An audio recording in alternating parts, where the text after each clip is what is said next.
Doreen Mkuba, niko semester 2 at MIBs college. Course ni ya interior design. Interior design is all about interior decorations, house decorations, yes. Na hii kitu inanisaidia sana juu apart from wakati niko na classes shule, nakuwa nikishona mat kama side hustle na earn pesa kupitia hii kitu. One thing yenye nimeachieve tangu niingie MIBs college.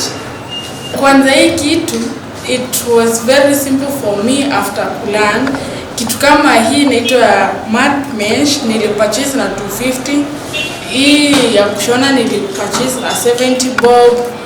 Hii nilipurchase na 100 bob. Makasi ni ya 200 bob. After sasa nimelearn kila kitu imekuwa tu easy kwangu. Hii mat door ina take one day kumaliza kushona, na nikimaliza tu na wade mtu anaweza ichukua na 1200.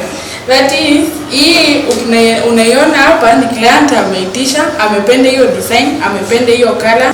After nimelearn hii vitu na bado nasoma, I'm the CEO, juu unaweza pata kitu kama inajitengenezea na make money na my own skills. To all youths outside there, ukilearn kitu kidogo, practice kitu yenye unafanya ama kitu yenye una learn, hiyo kitu itakusaidia.